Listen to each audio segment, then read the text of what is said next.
On my screen, you are going to see, okay, like when you are on your course, under the content, so far you has been able to see the class recording. So I hope that last week you had a chance to watch this video about the oscilloscope. And after watching this video, it would be a very good idea if you go back into the content and you go into the lab simulations where you have your workbook. So I included within lab simulations a copy, a PDF copy of your workbook, because that way, in case you don't have the workbook, you don't have to be waiting for the workbook to be purchased or to be mailed to you. Something which is going to be very important when you come to the shop is that on the very first day that we meet in the shop, we are going to review some of the concepts. We are going to review some of the formulas and some of the ways in which we are supposed to be solving these problems. But at the same time, meanwhile, while you are getting ready with this distance learning, I want you to know that the very first day that we come to the shop, number one, I'm going to be asking you to sign this document. Number two, I'm going to be directing you that we are supposed to be using like this page, which is the Roman numeral 9, in order to be able to complete all the projects going forward. So whenever the direction in any of the projects is that you have to connect to terminal point 5, for example, and terminal point 4, that means that you are going to be connecting your oscilloscope or whichever other component to those 2 points. Okay, so everything is pretty much determined for you, like everything is already like labeled, so you can do it. Also, like here you have like all the different like buttons and knobs of the oscilloscope, and that's something that you are going to be getting acquainted with on the very first day that we come to the shop. In spite of that, I am hoping that you will have a chance at least, okay, to try to craft, I mean, like randomly, you know, like if you were going to have a 60 hertz AC frequency, I want you to be able to play a little bit with this. I'm not saying that you should scribe your book, but at least you should be able to draw like a little sign like this in your book, okay, and just play with it. Okay, so like in this instance, I want you, the way in which I want you to play with this is to say, like, let's say, for example, that if my vertical position that represents voltage, this is voltage here.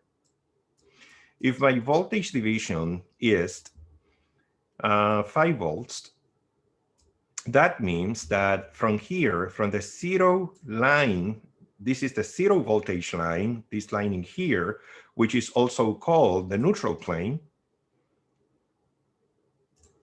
So this line, which is right here in red, is called the neutral plane or the 0 voltage line, or also the neutral line, okay, the ground line. So if we have a 5 volts per division, that means that we have from here to here, we have 5 volts. Then when we go to the next point, we can see that the peak voltage of this sine wave is going to be equal to 1 and 2 divisions. So it's going to be 2 divisions times 5. So our peak voltage here would be 10 volts. In this instance, we are going to have plus 10 volts because anything which is above the ground is going to be a positive voltage, and anything which is below the ground is going to be a negative voltage. So in that instance, we have plus 10 volts on the positive side and minus 10 volts on the negative side.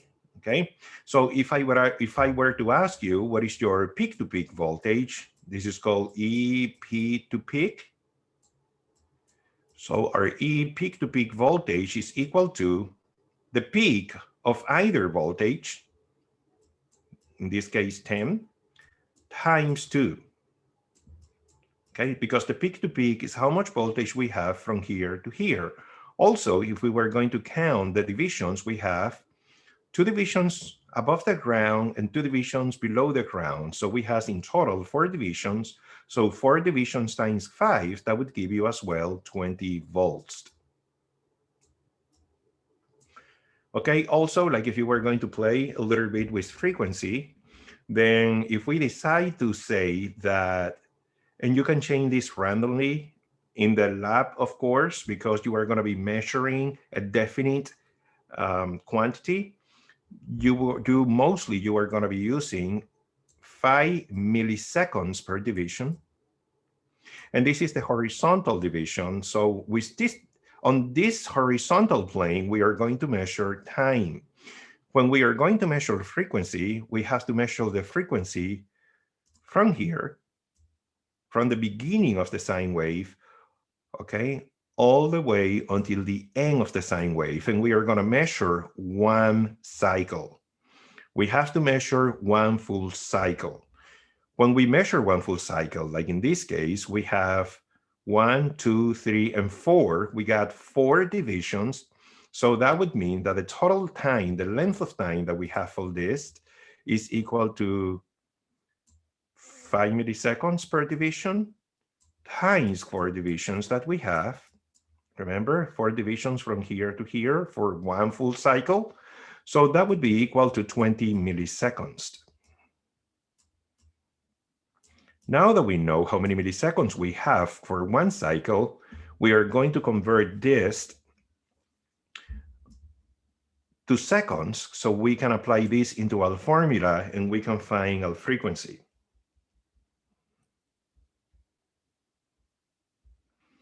In this case, our decimal point is right there. I'm going to use a different color just to see if that's going to make it easier. Okay, let's use this. So our decimal point is right here, the little blue dot in there. And then we are going to skip our decimal point 1, 2, and 3 spaces to the left. So our decimal point is going to be in a new position, and then we are going to fill in the gap. So the actual time in seconds is equal to 0.02 seconds. That's going to be called the period of my sine wave. In order to find the frequency, we are going to say that the inverse of the period, which is going to be 1 divided by t, that's going to be equal to our frequency. Now that I have 0.02, or in other words, inverse of 0.02, which is 1 divided by 0.02, that's going to give us a frequency which is equal to 50 hertz. 50 hertz means that this wave repeats itself 50 times every single second. This is just a little review from what you were doing last week. So on your workbook as well, I want you please to be able to go ahead, and even when you don't have the instruments to do this lab, I want you to take a look at this lab at least. But right at the end of this lab, then we had a bunch of questions that they can be solved even before you go to the shop. So if you want, you can start solving these problems. What I'm going to do is that I'm going to be posting a video, not a video, I'm going to be posting like another handout that have all the formulas that you need to use.